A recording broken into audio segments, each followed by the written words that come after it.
Bonjour à toutes et tous, bienvenue dans les coulisses du Grand Lyon. Mon invité du jour, Clément Dronial-Landré, bonjour. Bonjour. Vous êtes coordinateur de La Rue est à nous, un collectif d'associations. Vous venez de faire le bilan de 2 ans de passage à la zone 30 de la ville de Lyon. Un bilan qui est plutôt décevant pour vous. Qui est mitigé quand on voit tout ce que la ville 30 pourrait apporter en termes de sécurité routière et de transition des mobilités. On voit qu'à ce jour, elle n'est pas du tout assez respectée par les automobilistes. La faute à la fois à un manque d'aménagement et à un manque de contrôle dans la ville et dans la métropole en général. C'est-à-dire que la vitesse n'a pas suffisamment baissé pour vous depuis 2 ans.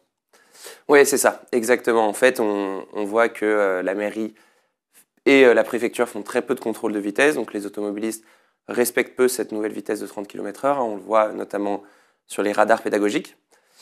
Et puis, par ailleurs, la métropole n'a pas respecté son obligation de déploiement des doubles sens cyclables dans toutes les rues à sens unique, ce qui fait que les cyclistes ne peuvent pas utiliser toutes les rues et les automobilistes ne ralentissent pas.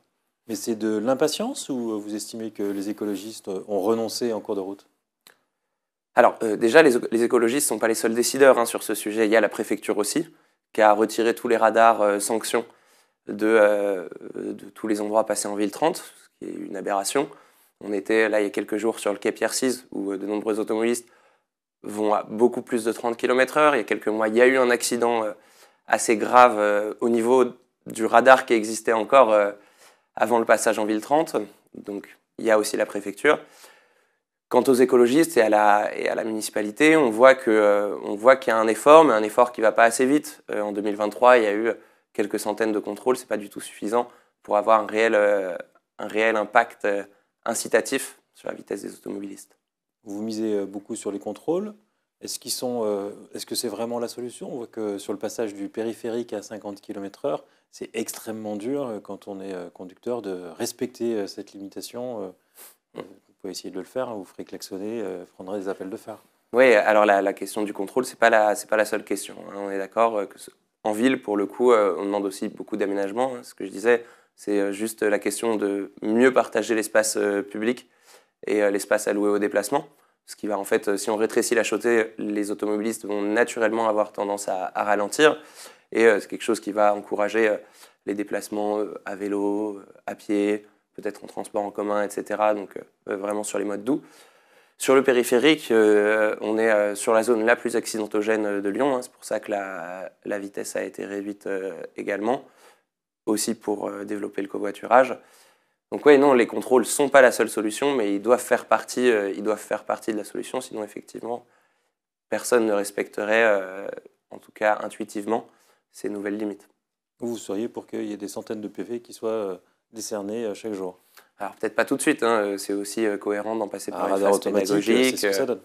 Mais en tout cas, à un moment, il faudra effectivement faire respecter de toute façon ces voies de covoiturage qui sont souvent utilisées par des autosolistes, etc. Mais bon, on peut aussi passer par une phase pédagogique avant, bien sûr. Mais pour vous, la répression est une des solutions, même si l'aménagement de la route n'incite pas les conducteurs à ralentir. Alors, l'aménagement, c'est ce qui reste le plus important. Le radar, en tout cas le radar pédagogique, on voit que ça ne suffit pas à long terme. Et effectivement, implémenter une dose de radar sanction, c'est indispensable. Un autre sujet qui est lié, c'est sur la piétonisation de la presqu'île, qui va se mettre en œuvre cette année. Vous, votre collectif d'associations, vous estimez que les écologistes ont fait des choix pas assez ambitieux? Oui, alors il y a quand même beaucoup de choses qui vont dans le bon sens. On a effectivement un vrai rééquilibrage de l'espace public, du partage de l'espace public en presqu'île. Pour autant, c'est vrai qu'on aurait pu aller plus loin.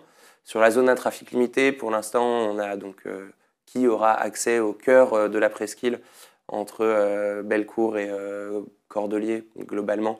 On a encore très peu d'informations. Nous, on aurait aimé que cette zone soit plus large. On espère qu'elle sera la plus restrictive possible, entre guillemets, c'est-à-dire que voilà, qu'elle soit accessible uniquement à celles et ceux qui en ont réellement besoin. Vous auriez aimé que cette zone s'étende à toute la presqu'île? Si possible, oui, on aurait effectivement préféré.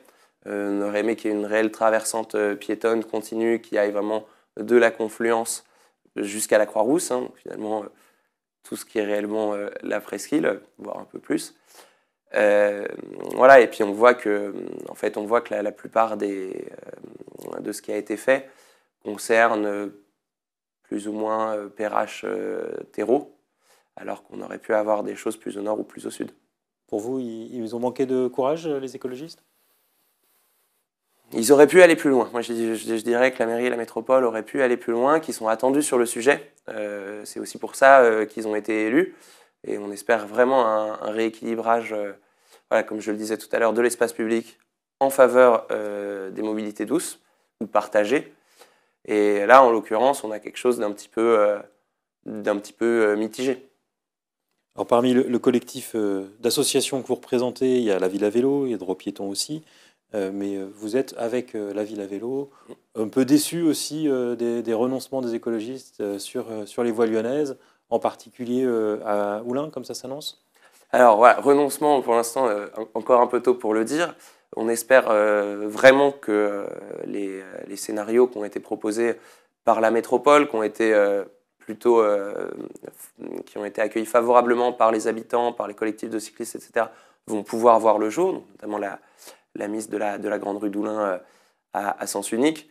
Donc pour Quand l'instant, vous dites accueil favorable par les habitants, c'est une partie des habitants, parce qu'on a entendu aussi beaucoup de maires se mobiliser avec le soutien de leur population contre ces voies cyclables. oui, bien sûr. Après, il y a eu une concertation, et la concertation, l'avis accueilli le plus favorablement, c'était bien, le scénario accueilli le plus favorablement, c'était bien celui d'une mise de la grande rue à sens unique et d'une voie lyonnaise pour protéger les cyclistes et pour encourager à la transition des mobilités.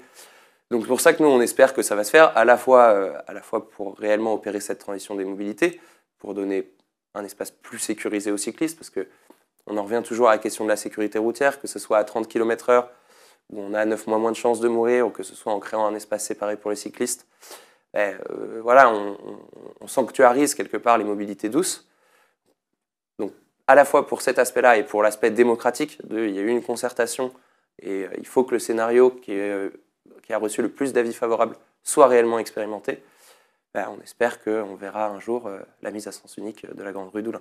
L'opposition tacle régulièrement Fabien Bagnon, le vice-président aux mobilités, elle le taxe de dogmatisme. Vous, au contraire, vous estimez qu'il ne l'est pas assez? Qui n'est pas assez dogmatique. On peut jamais, on n'est jamais pas assez dogmatique. Hein. Mais non, ce que je dirais, c'est que de toute façon, cette transition des mobilités, elle va complètement dans le sens de l'histoire. Et en fait, si on ne la fait pas, on va prendre du retard. Et quelque part, c'est un sujet sur lequel il faut avancer vite. Moi, je pense effectivement que les voies lyonnaises, on en a besoin.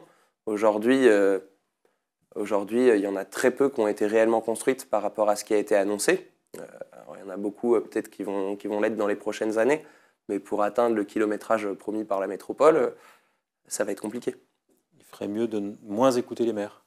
Alors pas de moins écouter les maires, mais peut-être que les maires feraient mieux de mieux écouter les attentes des citoyens et citoyennes sur la question de la transition des mobilités. Clément Drognial-André, je vous remercie. Et merci à vous. Et puis moi, je vous dis à demain pour une nouvelle émission des coulisses du Grand Lyon.